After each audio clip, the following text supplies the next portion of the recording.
March 9th, 2021, Board of County Commissioners meeting. We have on the dais with us our County Administrator, Commissioner Bernard, myself, County Mayor Dave Kerner, County Vice Mayor Robert Weinroth, Commissioner Marino, and Commissioner Melissa McKinley. And we will start now for matters by the public. And I'll turn it over to Commissioner Bernard. Thank you, Mr. Mayor. The first person will be Drew Martin, followed by Linda Smith.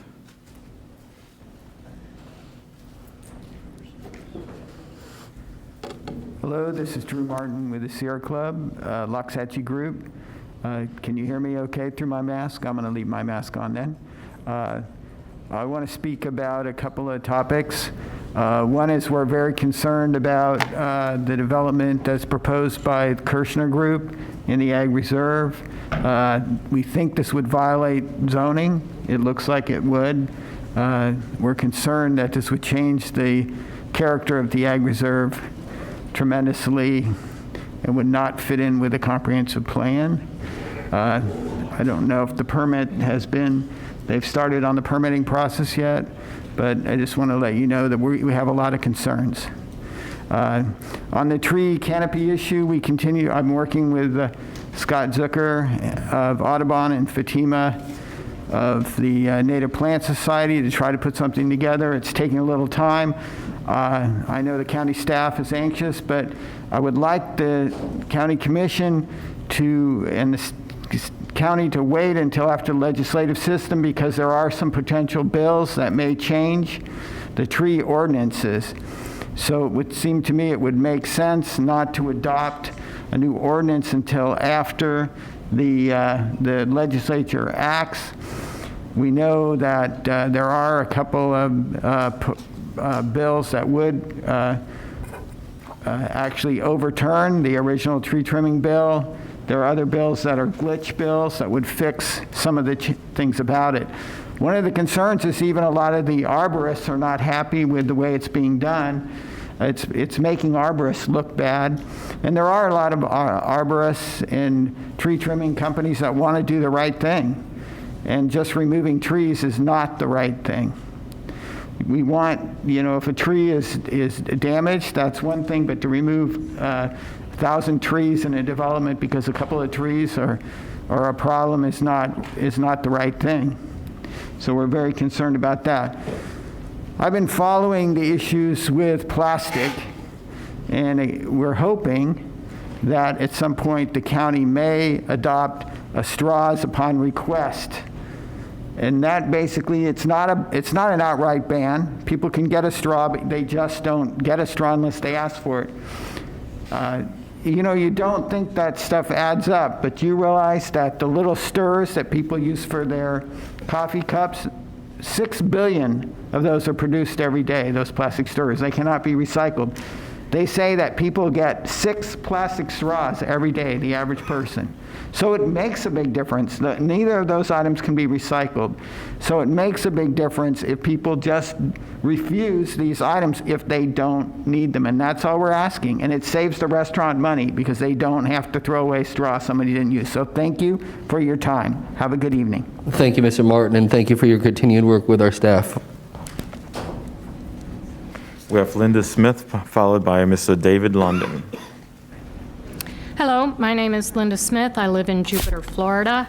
I'm going to repeat or reiterate some of what Drew just said. Single-use plastics. I understand the Office of Resiliency is working on an ordinance or a resolution to restrict the use of single-use plastics on county property, but I was unable to find any mention of it on their website. As Drew has mentioned, plastics are one of the greatest threats to our ocean today. Recycling is not enough. Only 9% of all plastic waste ever created has been recycled to date. Plastics are flawed by design. They use a material made to last forever, but designed to be thrown away only after one use. They pollute the earth for years to come. On the tree canopy issue, while I appreciate environmental resource management providing online resources for preservation of native canopy trees, and that you have a native canopy education program with goals to increase the number of native trees and plants in Palm Beach County, and to improve local awareness of their importance, including a free native tree giveaway to residents. The next one is going to be April 3rd. Applications open to the public at 12 noon online, I understand. It's also great the Palm Beach County Parks and Recreation Department and the National Garden Clubs, Florida Federation of Garden Clubs, and Plant America with Trees, together with over 70 students from Latinos in Action, planted native trees in John Prince Park on January 18th in celebration of Florida Arbor Day. But how can you allow commercial properties and HOAs to indiscriminately cut down trees? Tree removal must be strategic. Maybe the problem is not the tree, but the sidewalk is located in the wrong place. When streets are widened, sidewalks are moved into tree roots and even the trees are removed to allow for the sidewalk to be moved.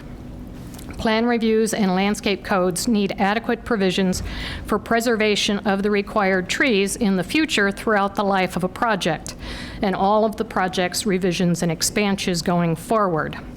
And finally, Drew mentioned Star Key Industrial Park, which is going to be coming to you soon. I'm already going to give you a precursor.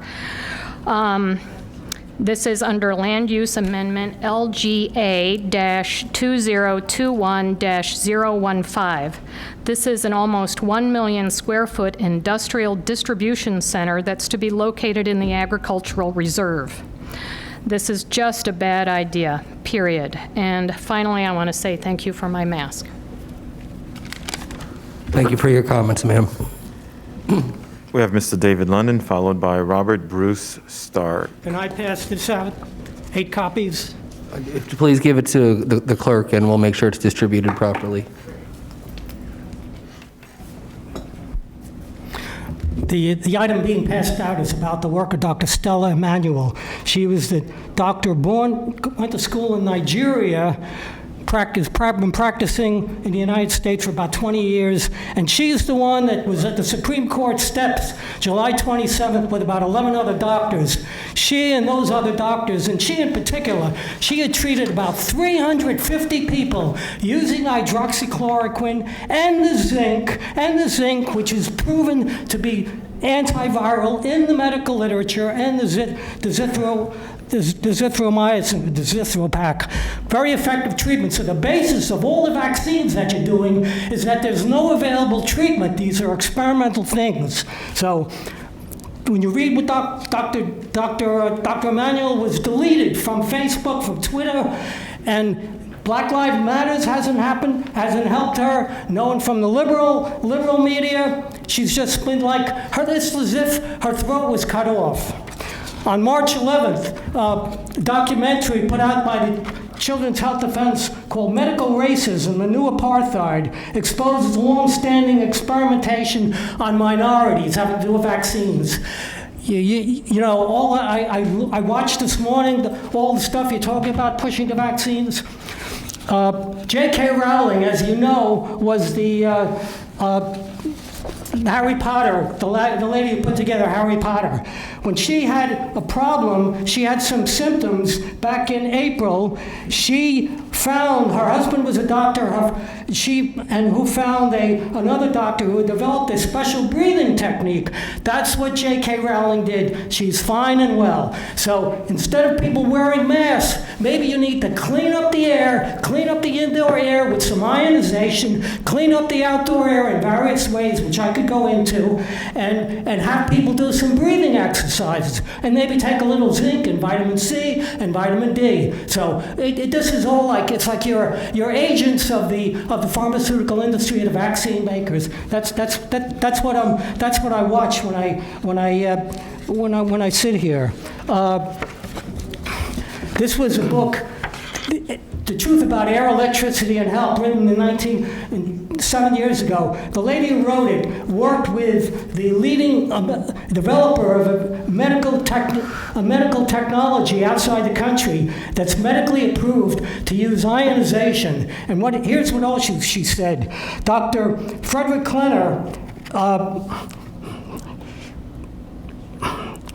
you can't read this, that basically he cured chickenpox, measles, mumps, tetanus, and polio with aggressive use of vitamin C in the 1940s. You know, this is all farce. Thank you for your comments, sir. We have Robert Bruce Stark, followed by Angelique Contreras. Hello. My name is Robert Bruce Starr. I'm here as part of a group that will be handing in affidavits about an issue that you'll be hearing about from a speaker. Thank you for your comments.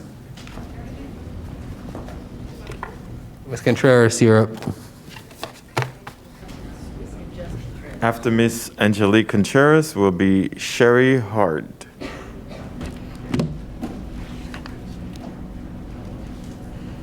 Interesting. Guys, Happy New Year. Good to see all your faces. I don't have anything prepared for today, just out here supporting local Palm Beach County constituents of yours.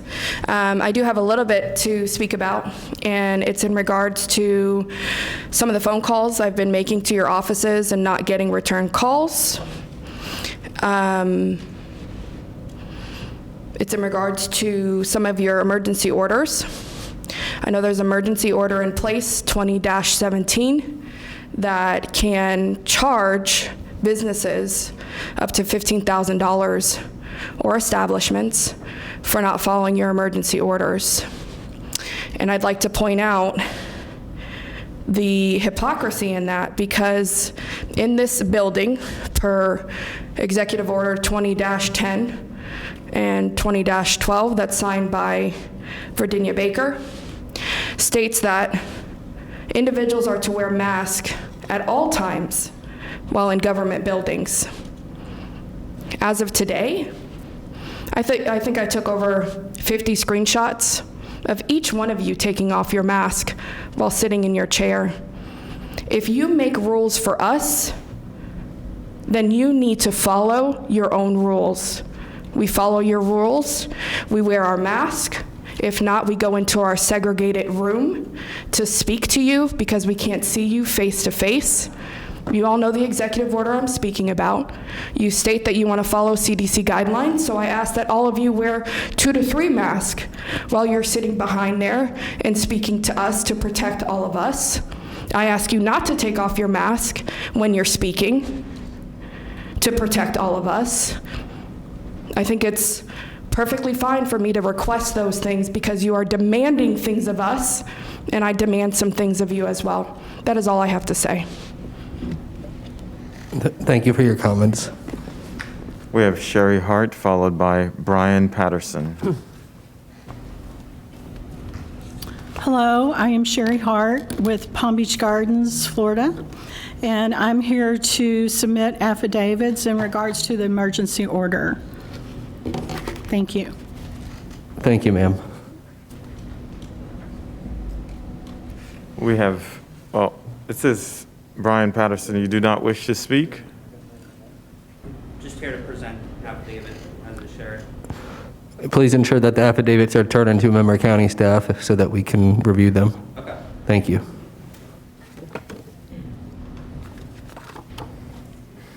We have Mr. Fane Lozman, followed by Kevin Pearson.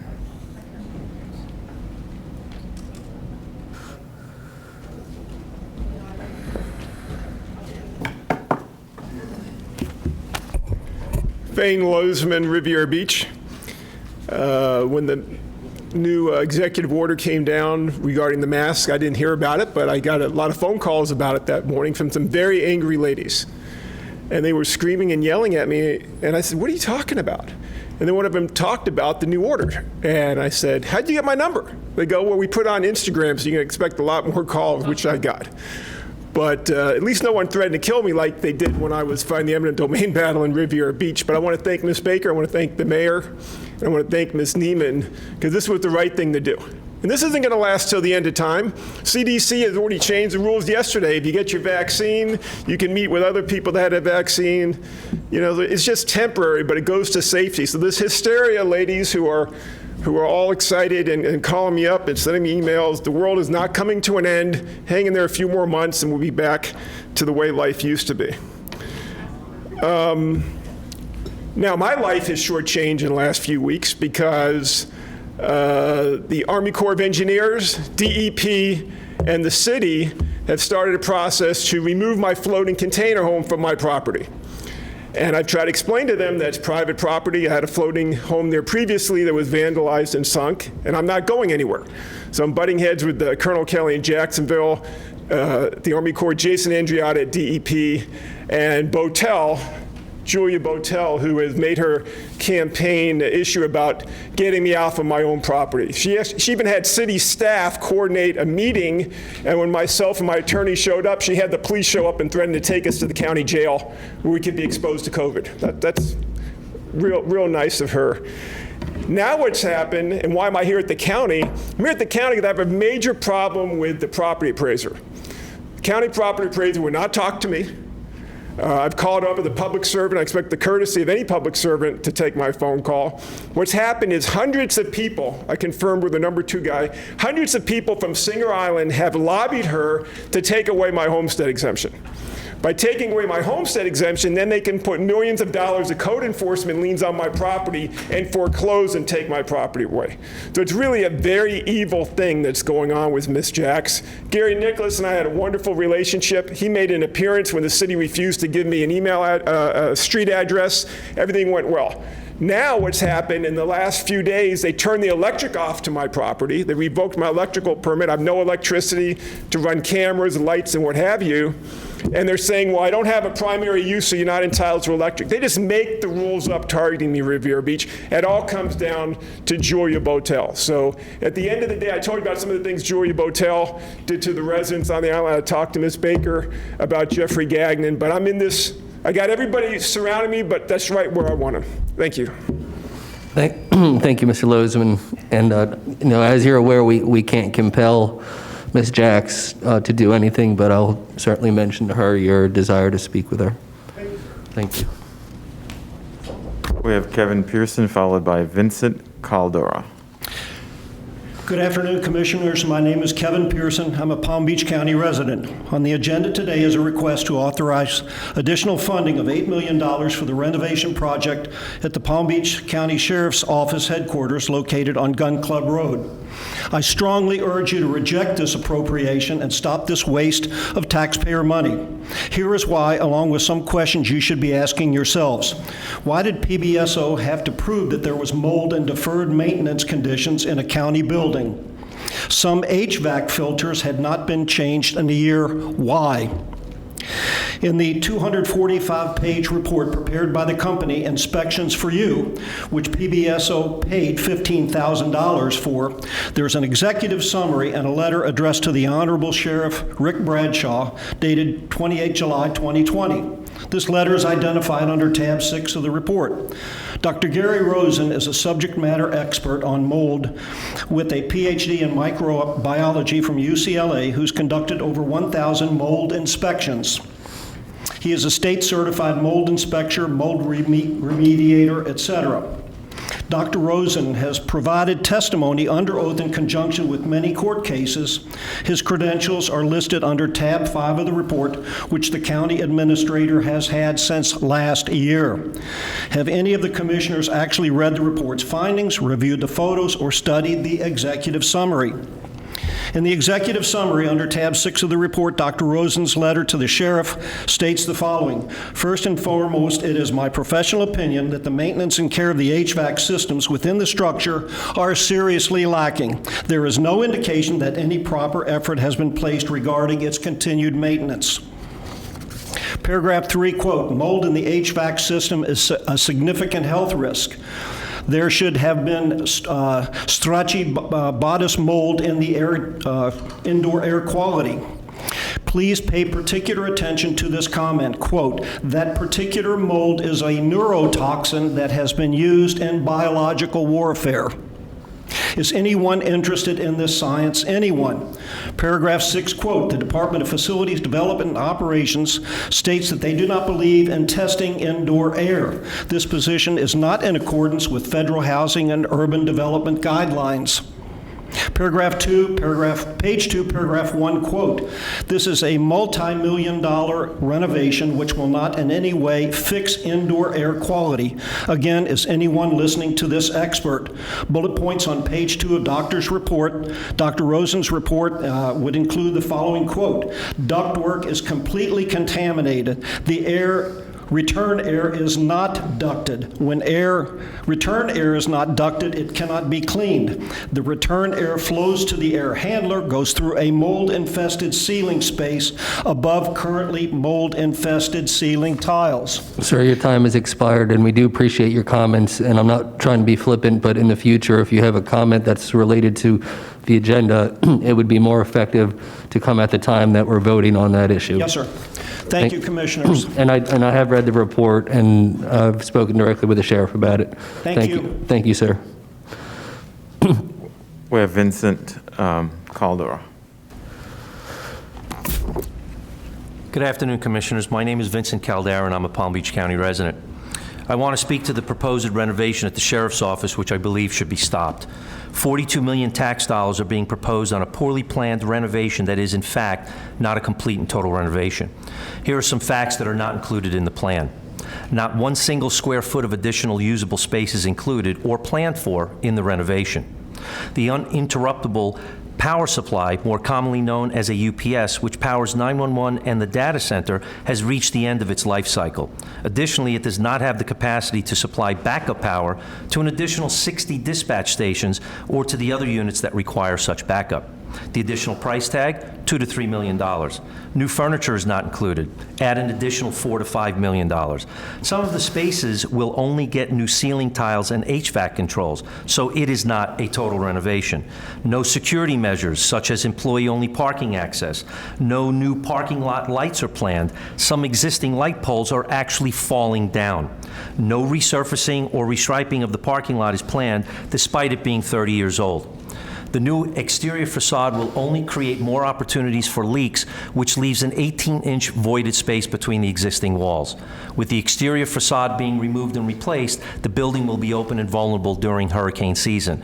What's the plan to mitigate that? The answer is there is no plan. Should a storm come along, does this commission seriously want to risk losing the PBSO headquarters, 911 dispatch, and the main data center, which would expose the county to the potential liability and costs that go along with it? What about public safety? Common atrium areas previously designated for employees to eat while outside of their offices have simply been taken away and are being turned into office space. There is no cafe or seating within the entire 250,000 square foot facility. PBSO employees will remain inside the mold-infested building while renovations are underway. The employees specifically affected include those of the 911 Communications Division, District 1, Information Technology, Homeland Security, Fusion Center, Real-Time Crime Center, the Security Unit, and the Alternative Response Unit. No new elevators are planned. A freight elevator is severely needed for larger bulk items. Currently, only one elevator reaches the third floor, and it's frequently out of service. There's no plan for future growth for the next 20 years within the PBSO headquarters complex. When the County Commission built the courthouse across the street in 1995, there were 2 entire floors left unfinished for future growth. That is basically 20% anticipated growth for that facility. To this date, now 26 years later, those 2 unfinished floors have yet to be built out.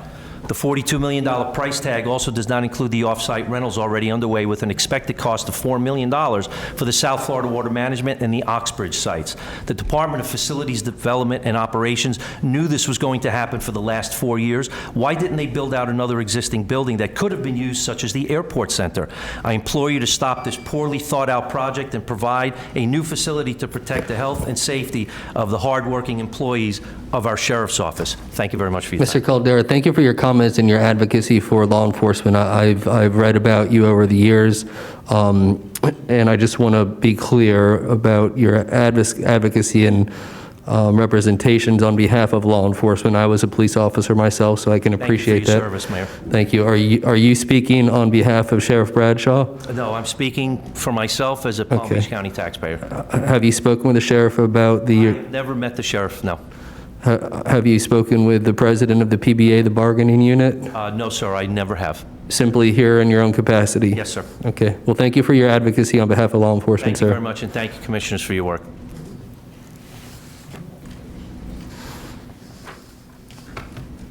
Thank you, Mr. Mayor. The next are going to be from the RVC.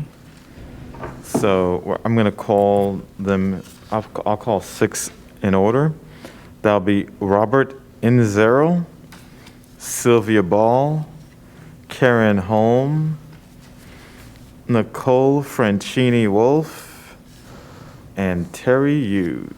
Very good. And while we have a moment to bring the remote video screen up on the television, is there anyone in the room that had submitted a card to make public comments that was not reached? I was previously in the segregated area, but I've made my way here, so. Okay, then please, so your card would be under the RVC section then? We'll find it there? You're Yeah. Rachel Eid? I am. Ms. Eid, then please come forward and make your comments.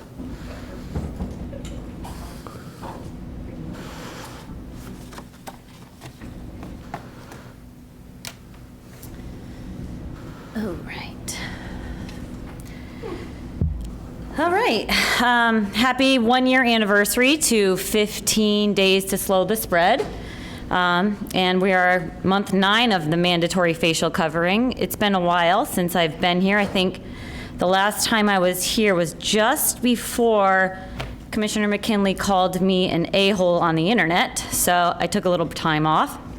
And while I'd like to say I'm very surprised that I'm here, I'm not, because for months and weeks our new additional emails have been ignored by this board. And for months, we have known your disdain for our governor and his example and calls for freedom.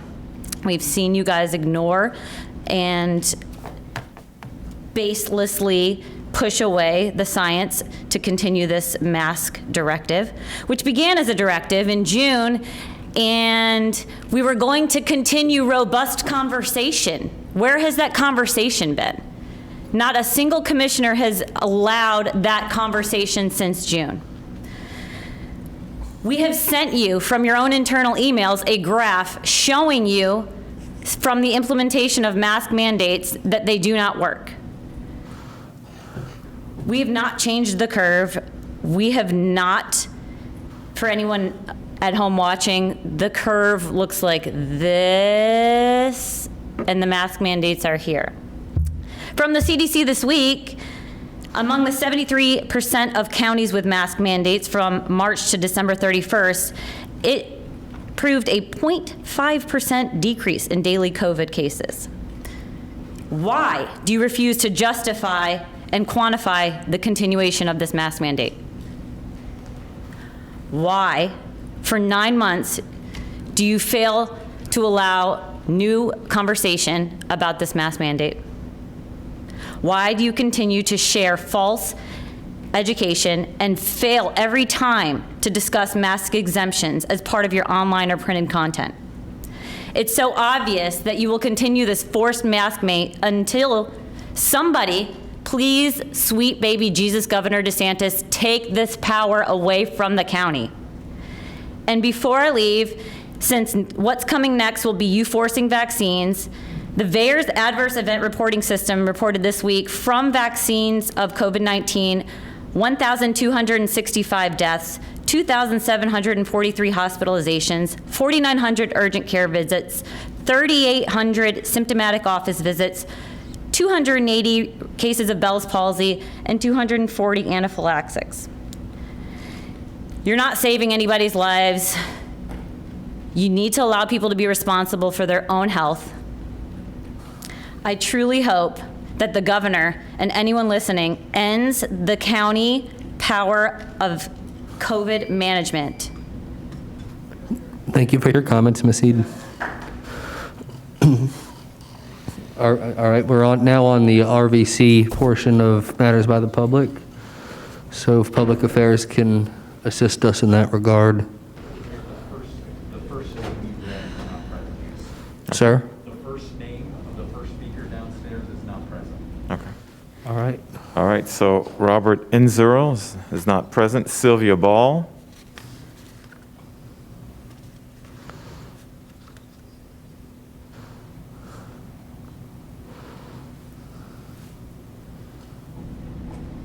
Will we be able to see them on our screen? Okay. Can I start now? Yes, ma'am. You'll have 3 minutes, and thank you for your time today. Okay, thank you. I want to say that I was born and raised in this country, and I feel like I'm in a nightmare going around watching everyone with masks covering their faces, and that everyone has forgotten how important it is not to breathe their carbon dioxide, and how important it is to get fresh oxygen to the whole body, every cell of the body. The heart and the brain need constant fresh oxygen to keep working. I see pictures of elderly people wearing masks, and they are already weak with age, and the mask is making them worse. I see children being abused, being forced to wear masks, and their bodies are developing. They'll be deformed and mentally retarded. Their body has to have oxygen. It's just a shame that everyone has forgotten the normal, natural, scientific way of breathing that God gave us that we're supposed to use.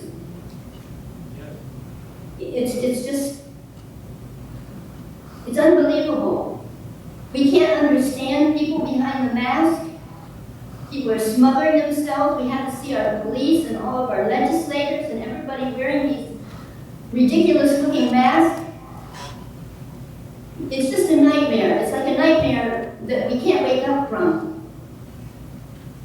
That isn't the way God intended for us to live and breathe. You can't expect the human race to last this way. Every cell of the body is being polluted, and the masks are helping people to get sick. They say that 70 to 80% of the positive people are mask wearers. So what good is the mask doing? Except the masks are causing the virus to come into people because it's polluting the body. The virus is attracted to polluted bodies. And the mask pollutes the body. It pollutes every cell of the body. Every cell of the body has to have constant fresh oxygen to be able to operate right. Some people take very expensive supplements to be able to help the body get that oxygen they need. And you want the people to smother themselves and go completely against what we were always taught. You can't do that. You can't keep breathing your carbon dioxide, and carbon monoxide gets in there too, and germs. You're rebreathing your germs, you're rebreathing chemicals from the mask. Those masks have dangerous petrochemicals in them that are hard on the skin, hard on the whole body. You're breathing them in, becoming sick. I never thought I would see animals abuse children by smothering them like this. If you tried to smother an animal like that, you'd be thrown into jail. And here we are made in the image and likeness of God, and you're smothering all of us. It's just a shame. It's ridiculous. Thank you, ma'am, for your comments. Your time has expired, but we do appreciate your time and your passionate comments here today. All right, so we're going to have Karen Holm, followed by Nicole Francini Wolf.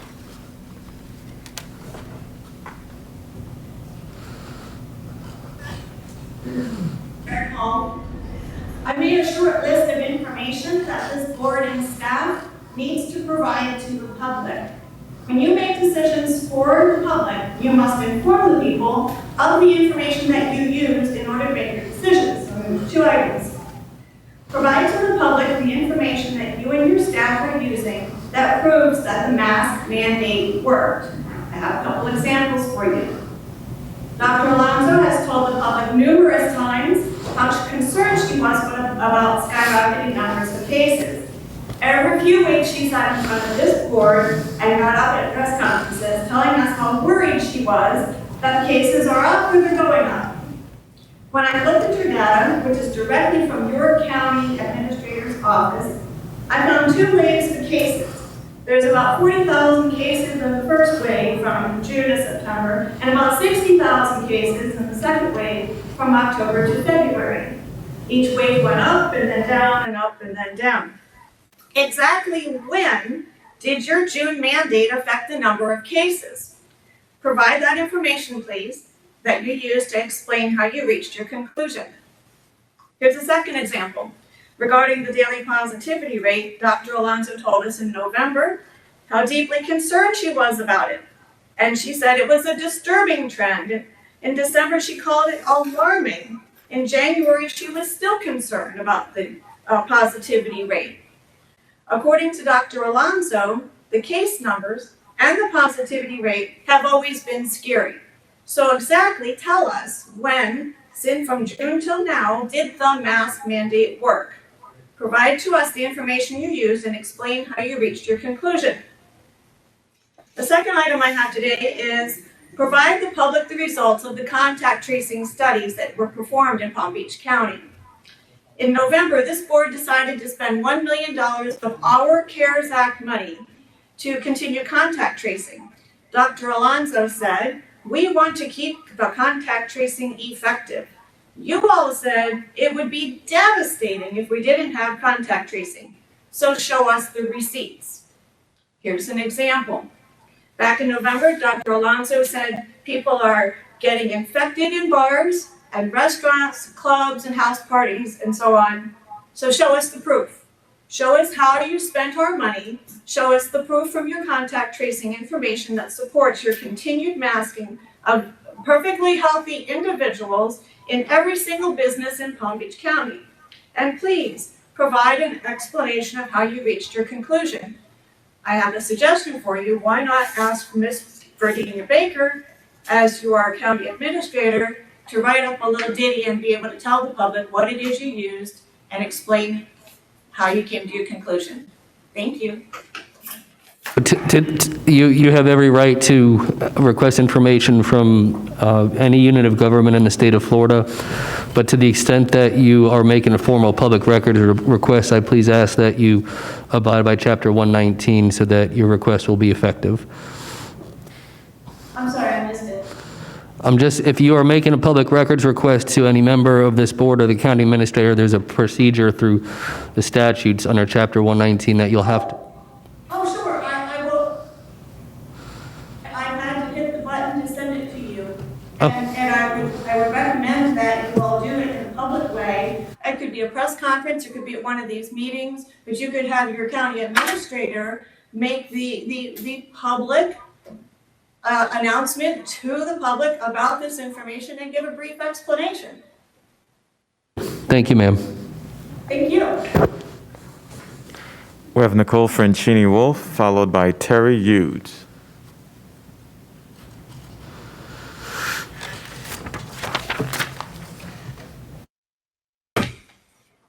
Good afternoon. My name is Nicole Francini Wolf, and I will be reading you my affidavit, which I will be turning in today at the end of this speech. This is a statement of facts. I, Nicole Francini Wolf, as one people of people at large, in sui juris, have unalienable rights granted to me upon the birth of Almighty God, being competent to state the matter set forth herein, having knowledge about facts stated herein, and affirming that all facts herein are true, correct, complete to the best of my ability, and admissible as evidence, do write this affidavit of truth of my own free will, and do solely swear, declare, and state as follows. On Tuesday, March 9th, 2021, I, Nicole Francini Wolf, come before the Palm Beach County Board of County Commissioners, Mac Bernard, Robert S. Weinroth, Melissa McKinley, Greg Weiss, Maria G. Marino, Maria Sachs, Mayor Dave Kerner, and Virginia Baker, County Administrator. Located at 301 North Olive Ave, West Palm Beach, Florida, Palm Beach County Commissioners and County Administrator. You swore an oath to uphold and support the Constitution of the United States of America, and the Florida State Constitution. And pursuant to your oath, you are required to abide by that oath in the performance of your official duties. You have no constitutional or other valid authority to defy the constitutions, to which you owe your limited authority and delegated to you by and through the people, and to which you swore your oath, yet by your actions against the people, you have violated those oaths and engaged in a myriad of instances of incompetence, negligence, dereliction of duty, sedition, insurrection, and criminal and unconstitutional behavior, rendering you unfit to hold public office. Unfit, Exhibit 1, you'll see exhibits of oaths and office and bonds and Virginia Baker's employment contract that will be included. Palm Beach County Commissioners, County Administrator, you were all put on notice of multitude violations listed below, including and not limited to the national and Florida state constitutions, Bill of Rights, and your sworn oath of office to uphold the Constitution of the United States. You have 10 business days from this date, March 9th, 2021, to respond and to correct your wrongs. Failure to respond is admission to the fact that everything in this affidavit is true, correct, legal, and lawful. Thank you, ma'am, for your comments today and for your submission of your affidavit, but your time has expired. So we have Terry Hughes followed by Alana Molnath.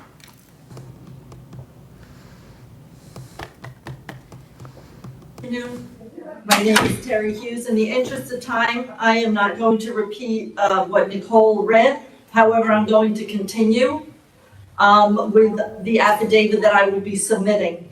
And I will pick up where she said, after 10 business days from this March 9th to respond and correct your wrongs. Failure to respond is stipulated and rebut with particularity and specificity.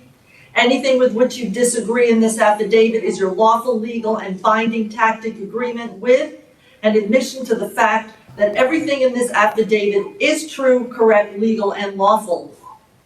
On March 3rd, 2020, Palm Beach County declared a local state of emergency pursuant to Section 252.383A5 Florida statutes due to the coronavirus pandemic, which has been extended, renewed every 30 days since.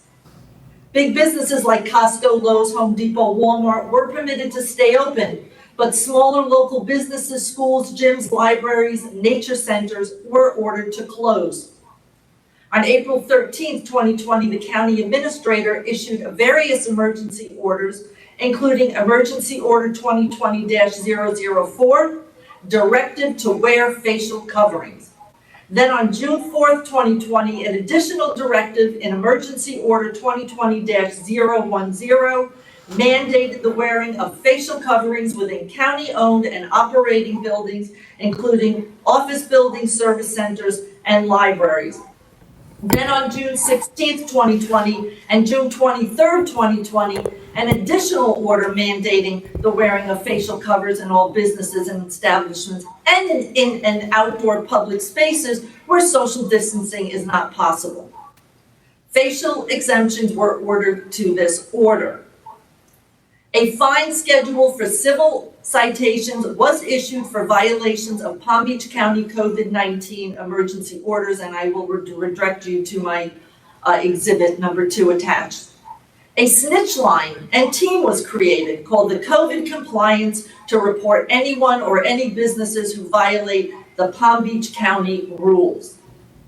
The Palm Beach County Commissioners and the County Commissioner Institute apartheid policy and commission meetings against people not desiring to wear a mask, hence here I am, who have medical and or religious exemption. These people have been banished to a different building away from the people's proceedings. There is no written documentation of this except a newspaper article, which is also attached to my affidavit. No emergency has just cause to suppress the United States Constitution. 16 American Jurisprudence 2D Section 9.8, quote, while an emergency cannot create power and no emergency justifies the violation of any of the provisions of the United States Constitution or state constitutions. Public emergencies such as economic depression. Thank you, ma'am, for your comments, but your time have Thank you. expired and for the recitation of the facts of this board. Thank you again. So I'm going to repeat the final cards. Alana Monath, Edward Dolazar, Brandy Ann, Sharon Eaton, and Anastasia De Leon. Alana Monath, you're next. Thank you. Good afternoon. We hold these truths to be self-evident that all men are created equal, that they are endowed by their Creator with certain inalienable rights, that among these are life, liberty, and the pursuit of happiness.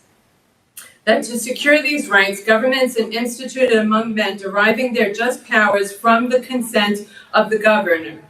That whenever any form of government becomes destructive of these ends, it is the right of the people to alter or abolish it, and to institute new government laying its foundation on such principles and organizing its powers in such form as to them shall seem most likely to affect their safety and happiness. That was part of the Declaration of Independence Preamble number 2. On Tuesday, March 9th, 2021, during matters of the public, I, Alana Monath, come before the Palm Beach County Board of County Commissioners, Mac Bernard, Vice Mayor Robert Weinroth, Melissa McKinley, Greg Weiss, Maria Marino, Maria Sachs, Mayor Dave Kerner, and Radinia Baker, County Administrator, located at 301 North Olive Avenue, West Palm Beach, Florida. Palm Beach County Commissioners and County Administrator, you swore an oath to uphold and support the Constitution of the United States of America and the Florida State Constitution, and pursuant to your oath, you are required to abide by that oath in performance of your official duties. You have no constitutional or other valid authority to defy the constitutions to which you owe your limited authority, delegated to you by and through the people, and to which you swore an oath. Yet, by your actions against the people, you have violated those oaths and engaged in a myriad of instances of incompetence, negligence, dereliction of duty, sedition, and unconstitutional behavior, rendering you unfit to hold public office. Once you breach your oath of office, you no longer operate in your public capacity, but instead your private capacity. Palm Beach County Commissioners, County Administrator, you're all put on notice of the multitude violations listed below in this affidavit, including and not limited to the National Florida State Constitution, Bill of Rights, and sworn oath of office to uphold the Constitution of the United States. You have 10 business days from this date, March 9th, 2021, to respond and correct your wrongs. Failure to respond and rebut with particularity and specificity anything with which you disagree in this affidavit is your lawful legal agreement and admission to the fact that everything in this affidavit is true, correct, legal, and lawful. I am submitting my affidavit, the affidavit of Yvette Avila, the affidavit of Rachel Rose, the affidavit of Jordan Ben David, the affidavit of Christopher Fay, and the affidavit of Elena Caffrey. Thank you. Thank you, ma'am, for your comments here today. Edward Dolazar, Brandy Ann.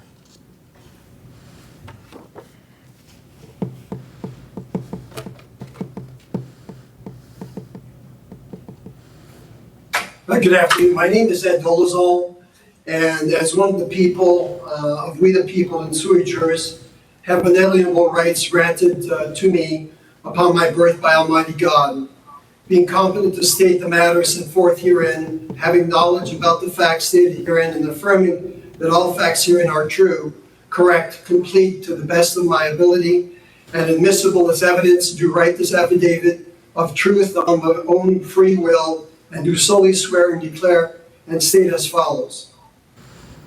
We hold these truths to be self-evident, that all men are created equal, that they are endowed by their Creator with certain unalienable rights, that among these are life, liberty, and pursuit of happiness, that to secure these rights, governments are instituted among men, deriving their just powers from the consent of the governed, that whenever any form of government becomes destructive of these ends, it is the right of the people to alter and abolish, and to institute new government laying its foundation on such principles and organizing its powers in such form as to them shall seem most likely to affect safety and happiness. Prudence indeed will dictate that governments long established should not be changed for light and transient causes, and accordingly all experience has shown that mankind are more disposed to suffer while evils are sufferable than the right themselves by abolishing forms to which they are accustomed. But when a long train of abuses and usurpations, pursuing invariably the same object, evinces a design to reduce them under absolute despotism, it is their right, it is their duty to throw off such government and to provide new guards for their future security. On Tuesday, March 9th, I, Edward John Dolezal Jr., come before the Palm Beach County Board of Commissioners, Mac Bernard, Robert Weinroth, Melissa McKinley, Greg Weiss, Maria Marino, Maria Sachs, Mayor Dave Kerner, and Virginia Baker, the administrator, located 301 North Olive Avenue, West Palm Beach, Florida, Palm Beach County. Commissioners and County Administrator, you swore an oath to uphold and support the Constitution of the United States of America and Florida State Constitution. And pursuant to your oath, you are required to abide by that oath in the performance of your official duties. You have no constitutional or other valid authority to defy the constitutions to which you owe your limited authority delegated to you by and through the people and to which you swore your oath. Yet by your actions against the people, you have violated those oaths and engaged in the myriad instances of incompetence, negligence, dereliction of duty, sedition, insurrection, criminal and unconstitutional behavior, rendering you unfit to hold public office. Palm Beach County Commissioners, County Administrator, you're all put on notice of the multitude of violations listed below, including and not limited to the national and Florida state constitutions, Bill of Rights, and your sworn oath of office to uphold the Constitution of the United States. You're demanded to cease and desist your unconstitutional actions and have 28 days, business days, from this date, March 9th, to respond and correct your wrongs. Thank you, sir, for your comments, but your time have expired. We have Brandy Ann, followed by Sharon Eaton.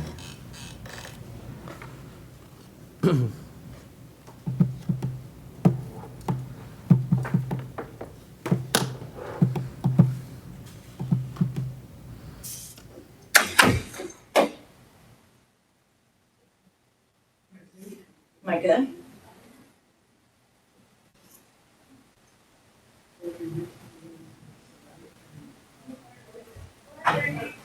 Am I good? Oh, okay. So I'm hearing a lot about SDGs, sustainability goals, and I just want to bring up who exactly this will be beneficial to. My friend has a son who is in school right now, in person, and he is still using a laptop on the screen hours a day, and teachers that are supposed to be teaching him are not showing up to class. This push for online education is not by accident, this is by design. All these things that you guys are signing into for the kids when it comes to education, I think you should really look a little bit harder at them and see what it's actually for. They use all these buzzwords like equity, inclusion, shining star student. These deals and the money that you are taking from these private companies allows private corporations to teach and engineer our economy Soviet Union style. So when DeSantis says that he's standing up to big tech, I'm not exactly sure how he is.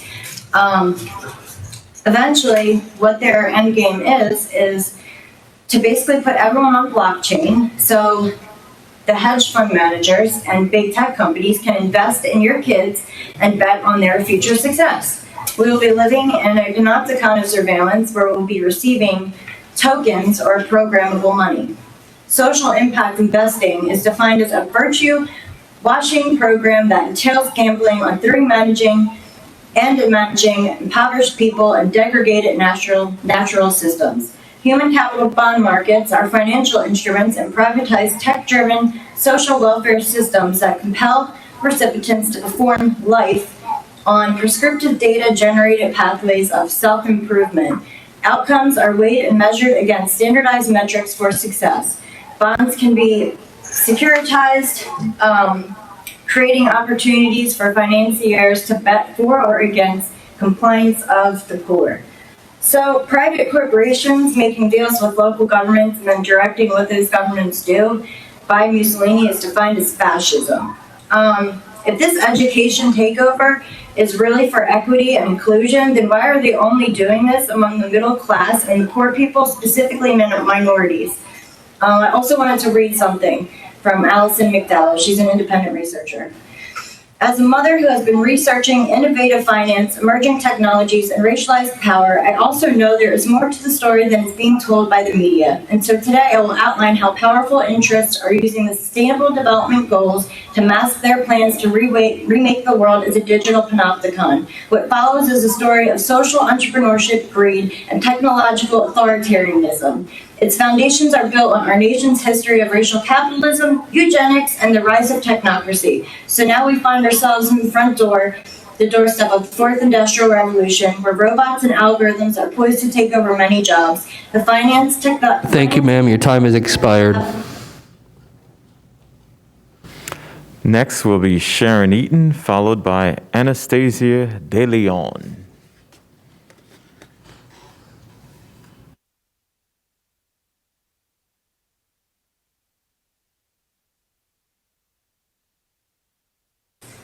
Good afternoon, Commissioners. I am Sharon Eaton, and I will be continuing the affidavit on item 10. No emergency has just caused to suppress the United States Constitution, 16 American Jurisprudence 2D, Section 98. While an emergency cannot create power and no emergency justifies the violation of any of the provisions of the United States Constitution or states' constitutions, public emergencies such as declare that because of national emergency, it is the policy of the courts of times of national peril, so liberally to construe the FAR as may not be clearly inconsistent with the Constitution. 11, mandates are not laws. No regulations are on the books that require mask distancing and other protocols. Fines cannot be issued on mandates, but are not laws. PBC fine schedule, exhibit number 2, resolution number R 2020-0730. There are medical and religious exemptions on mask mandates, yet the Palm Beach County failed to provide flyers with these exemptions on their website and or in person to constituents and businesses. PBC emergency order number 2020-12. Exhibit number 3, EO 2020-12. Emergency orders cannot be renewed or extended. The state has 60 days to bring in legislature. To date, there is no mask bill, and they had 120 days to terminate their emergency orders. Our governmental officials are in violation of their own law. Florida Statute 252.46, incorporate Chapter 120, Florida Statute, Section 120.54. Statutes, codes, and ordinances are not laws. They are guidelines put in place for our public servants who have taken an oath to abide by the Constitution. The Constitution was created to limit government. Palm Beach County Commissioners only have delegated authority to protect our rights, not trespass on them. The Palm Beach County Commissioners and County Administrator do not have the authority under the color law to mandate, force masks, or force fines, and the organic Constitution states you do not have the power to make decisions pertaining to my health and any other person's health. Palm Beach County admits the masks are medical devices, and I have attached a link here proving so. Forcing a person to wear a mask and take a person's temperature violates 2004 Florida Code Title 2032, Regulation of Professions and Occupations, Chapter 458, Medical Practice, 458.327. Penalty for violations, parentheses 1. Each of the following acts constitutes a felony and of third degree, punishable. Ma'am, your time has expired, but we in appreciate South your comments 77 here today. We have Anastasia De Leon.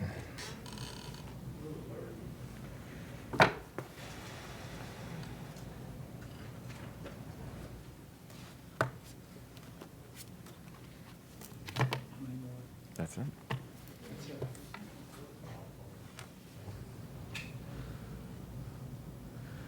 Ma'am, you have 3 minutes, starting now.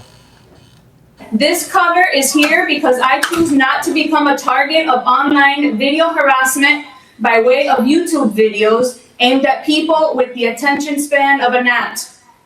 The pictures are of public figures on public pages accessible by public people, basically rubbing in our faces the hypocrisy that they are allowed to gather without masks and we are not.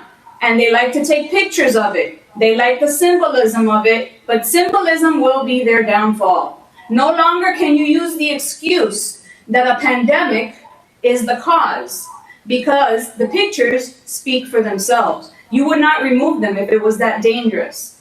And what about business rights? We are told that our exemptions are not being honored because a business can do whatever they want. If a business can do whatever they want and lets people in without a mask, they wouldn't get harassed, but they are. So businesses don't have rights unless the rights please the crown. Either a business has a right or it doesn't, pick one.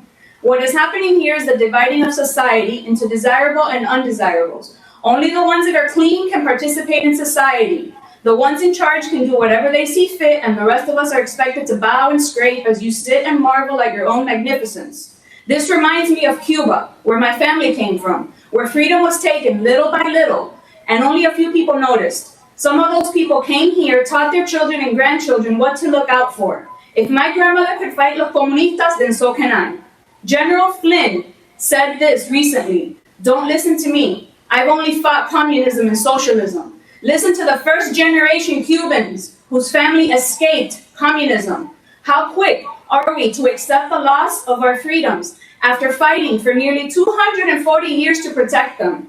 To the people, I say this: stand up for yourself. If you're sick of being in mass purgatory while the rest of the state is free, then live free. They have no power. The governor has already freed Florida. To the leaders, I say this: el tiempo tuyo ya pasó, y el de nosotros ya viene llegando. Don't bother telling me that my time has expired. Your time expired about 365 days ago. And I have one more affidavit for Matthew Phillips. They'll be turned in. Y'all need to check yourself, stay in your lane. Don't turn this into Cuba, because the first generation Cubans are not going to stand for it. It's been 365 days, and you still haven't succeeded in putting anything on my face. Good day. Thank you, Anastasia De Leon, for your comments today. I believe that concludes matters by the public. Is that correct, Commissioner Bernard? Yes, Mr. Mayor, we did have one online submission. We'll receive and file it. Very good, without objection, and that's been turned into the clerk. Today has been a very productive day. I appreciate everyone's comments and hard work. And Vice Mayor Weinroth, you are recognized, sir.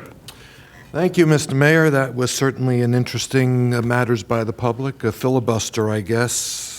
I guess we are like the Senate. We can just keep on talking. I have, as I said to you during our meeting in chief, something I'd like to discuss.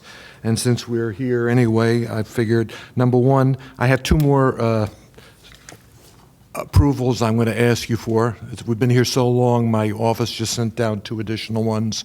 One's an off-site certification of an appreciation for Andy Abbott for his efforts in cleaning our beaches in the Boca Raton area. And the second is a proclamation for Florence Fuller Child Development Center 50th anniversary. We have a motion made by Vice Mayor Weinroth for two off-site proclamations, seconded by Commissioner Weiss. All in favor, all opposed. That item passes 7-0. Thank you. And now the real reason why I wanted to have a few minutes of your time this afternoon. As probably the rest of you, I have had visits from the group known as People Engaged in Active Community Efforts, otherwise known as PEACE. And I guess we've all been invited to address them virtually this year. And their request, their ask, has been about the Community ID program, which I have some great reservations about. And I was, if you are of a mind, I'd like to hear from my colleagues your thoughts on this as well, if you don't mind, because, again, I'm looking at this as a well-meaning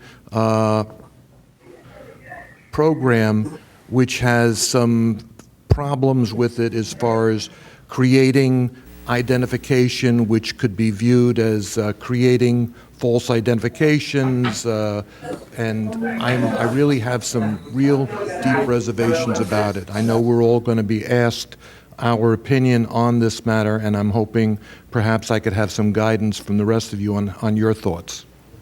Well, I'll start this conversation by saying that we appreciate you going to attend their event on our behalf. It's very kind of you. And I say that with a little bit of levity. They are a great organization, but here's the bottom line. And at one point, we had $75,000 in the budget secured to effectuate this program. But the bottom line is, and why I won't support it, is as much as I have a very, very deep love and place in my heart for any human being, whether here lawfully or not, the effect of creating an ID card sanctioned by the government would create a list of people here that are not here lawfully, and would provide to Customs and Border Protection and Immigrations and Customs Enforcement an all-in-one list on where to go and how to get there. And they may tell you that that's not correct and there are exemptions, but there are not. When I was in the legislature, I was a principal author of our public records laws as they exist now. I encourage you to have dialogue with them and find alternatives. My chief aide, Captain Bernhardt, has even visited Cincinnati. Was it Cincinnati? And found a way to appropriate funds to the government to allow their churches to do it. But at this time, I can't support a government-sanctioned immigration enforcement list. I appreciate that, Mayor. And again, as I said, I have some real reservations about the creation of identity theft and other problems. And you know that our tax collector has a facility for providing for a state ID, even if someone is not a driver. And I've called their attention to that, and they don't believe that that meets the need. Commissioner Weiss. Thank you. My understanding of this is that this program has been run through the Legal Aid Society, and it's been going on for a number of years in Palm Beach County. I think what this pandemic has unfortunately wrought is in another area where people, and initially we thought people were going to be able to get vaccinated without ID and be able to obtain vaccines. That was at least my understanding of where we thought we were going to be able to go, but now it's been required that people do come up with a form of identification. Well, I think it's proof of residency, which could be a lease agreement, it could be a utility bill. Right. Well, a lot of people share homes and rent rooms, and it's just it's difficult, I think, for a lot of people. And if providing community IDs is a mechanism that can assist folks in being vaccinated and keeping our communities safe, then I'm supportive of a grant to the Legal Aid Society so they can continue to do that. Thank you, Commissioner. Commissioner Sacks. Yes, it's an excellent group, and it's very well intentioned. I explained to them when I met with them by phone that anyone can go, you can get a Florida ID card legally at the driver's license office. I don't think there's much of a cost, maybe a small administrative cost. And you don't have to show proof that you can qualify for a Florida driver's license. In Florida, I believe the law is you cannot get a Florida driver's license unless you are a citizen of the United States. Correct. So those who are not citizens of the United States or may not want to become citizens of the United States, they can get a Florida information card, a Florida ID card. So I don't think we need to do anything other than follow what the law is already and let folks get a Florida ID card if they so choose. But we certainly in the county don't need to do anything for that end. But it's God bless them, it's a good group. Thank you. Absolutely. Again, I appreciate your remarks, and I will take your counsel, and as I say, I haven't heard anything here that changes my mind as far as the validity or the value of this program, as well-meaning as it might be. Thank you, Mayor. Thank you, Vice Mayor. I don't see any further comments from members of the board. I want to thank you again for a productive day of local government. The Board of County Commissioners is adjourned.